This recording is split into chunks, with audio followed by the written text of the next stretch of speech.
This is David Hakan with Casey Cafe Radio at the Gypsy Wagon Studios in Kansas City, Missouri. I'm here with Rudi Harst, who is one of the artists that attends Folk Alliance conferences to showcase their original music. Welcome, Rudi. Thanks, David. Good to be here. Wherever here is in these cyber Zoom days. Exactly. Here on Zoom again. Tell us about when you first learned that your shows and tours would be canceled because of the pandemic. I was singing down in the Rio Grande Valley in South Texas, and the anchor gig on that little tour got canceled the day before I went down. And I had to decide, am I still going to go down and meet my two other obligations, which don't pay as much, but I said I'd be there, and they haven't canceled, so I went. And knowing that I would break even at best, or make a little money instead of having, and then while I was down there, the mayor of the city I was in down in the valley said, "Oh, and starting today, everybody must wear masks, stay at home." And I'm 300 miles from home, and I'm thinking, "Oh, I better get home because," yeah. And so that's when it became real to me. When and the place that I sang at that said, and this is the last concert we'll be doing for a while because we're going into COVID time. Oh, okay. Wow.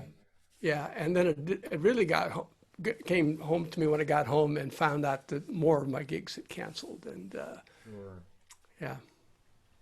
Yeah. And that's been the story. That was March 15th. Yeah. Yeah.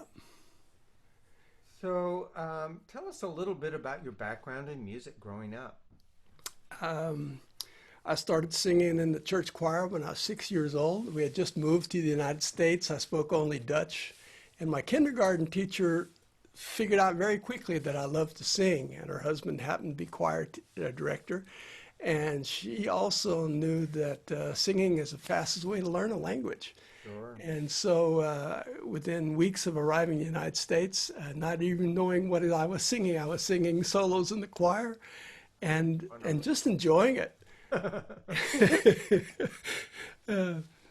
Immigrant, one of 5 kids at that point, and kind of lost in the shuffle of the move and everything. But singing was a thing I got attention for, and it was fun to do, and it felt good. So yeah, and then I, like many other kids, I picked up the guitar the day after I saw the Beatles sing on the Ed Sullivan Show for the first time in February 1964. Me and about 10 million other boys grabbed guitars out of the dad's corner. My dad had always had one, but it was his thing. He was playing old jazz tunes on his old acoustic guitar. But I picked it up the next day and started playing. And, within the year I was in a garage band, and I've been kind of an addict ever since. I'm addicted to performing. I've been a songwriter since the get-go, but what I really love is the performing and the chance to be out live, doing what I love to do. Great. Well, tell us a little bit about this first song you're going to play for us. It's pretty much self-evident. It's about getting old and enjoying it and not.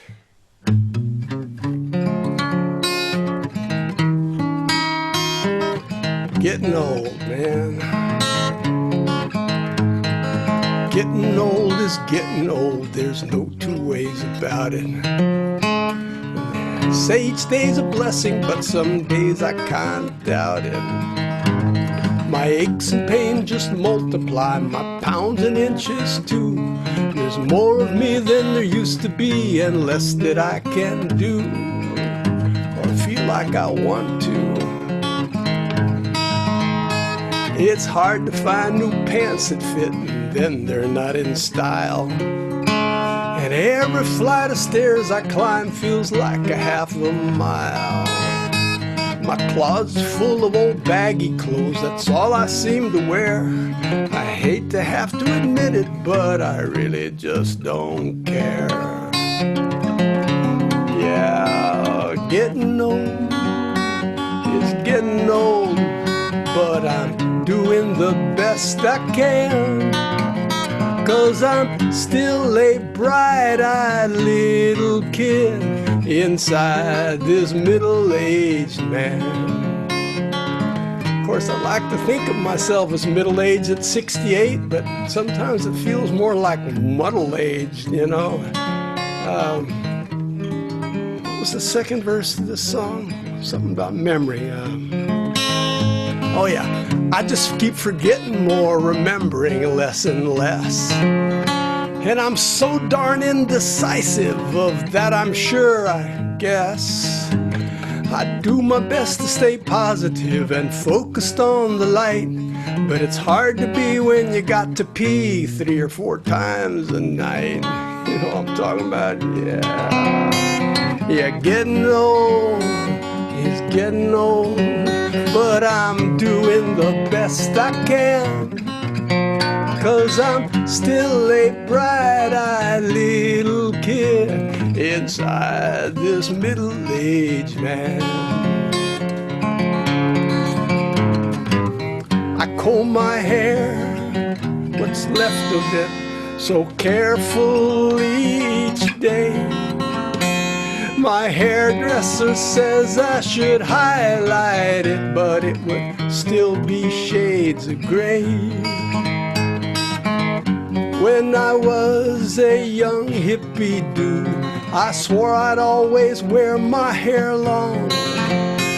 But then it got so thin and limp, it simply looked all wrong, long. So now I keep it cut kinda short, but it really matters not. For me, the key to happiness is being grateful for what I got. Yeah, that's what I mean, yeah. Getting old is getting old, but still it means a lot that the little kid inside this middle-aged man can finally be happy with what he's got. And it's a lot. Wonderful. Yeah, thanks. Hit the nail on the head with that one. Unfortunately, I know that nail so well. Yeah. But on the other hand, as they say, it beats the alternative. And I'm glad to still be doing what I love to be doing 45 years later. And still be able to make a living at it, more or less, or I was until COVID came. And, yeah. So tell us about this new project that you're doing.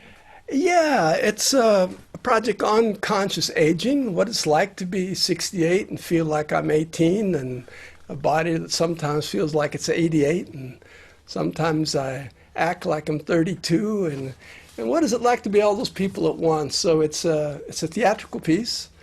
It's a 13-song cycle about time and memories and looking forward, and mostly trying to be present with what is.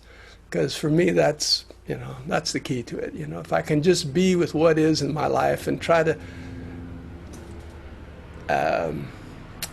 take it with a grain of salt and with good mood and good humor as much as possible, and the rest will take care of itself. And music helps me in that process. So that's a one-man performance piece that I'd hoped to produce this fall.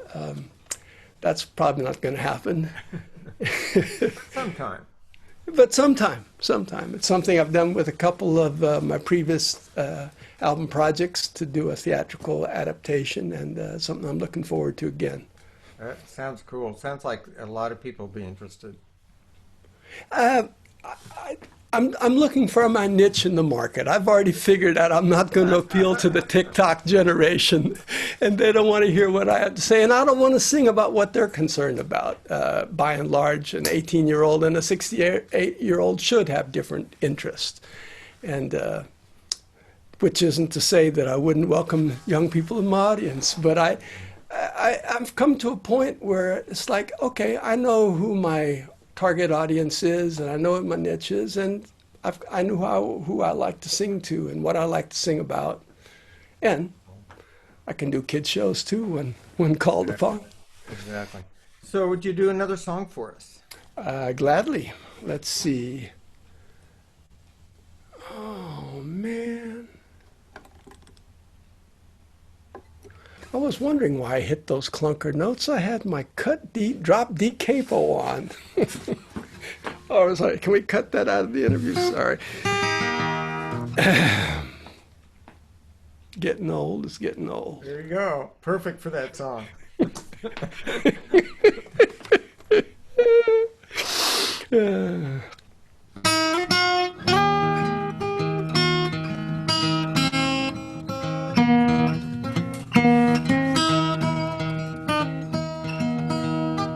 May your love be like water, falling like rain from the sky,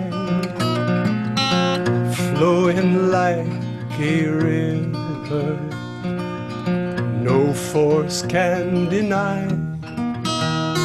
May your love cut through the hardest stone in the course of time, flowing left, flowing right, dissolving old lies.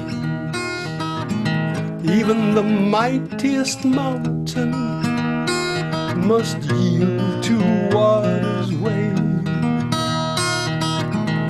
tumbling down a tiny creek in a humble, quiet display.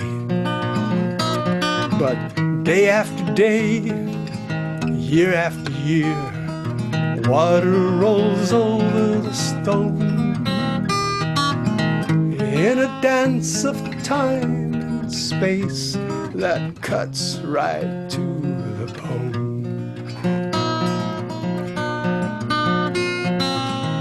Should your love turn cold and hard, frozen by winter's wind,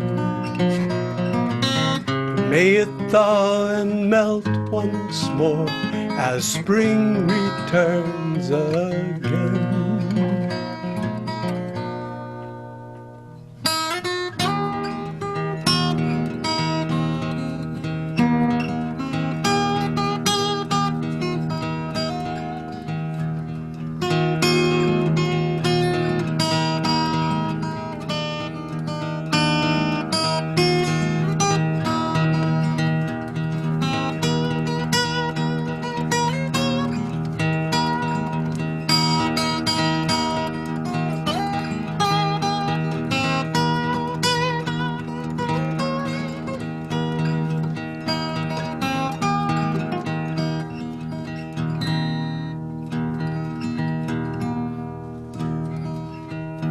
May your love be like water, flowing ever free, take you where you need to go and where you long to be. May your love be like water.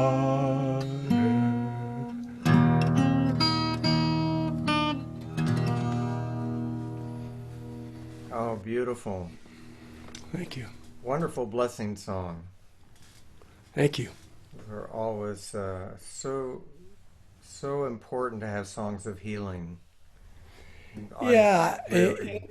in my live shows, I like to go up and down and all around, go into the joy, go into the sorrow, but I always like to land in the joy and in the blessing, because that's where I want to leave the room not feeling all mad or bummed out. So, yeah, thanks for Very noticing nice. that. So thank you for spending time with us today. It's my great pleasure. Again, this is David Hakan, Casey Cafe Radio with Rudi Harst.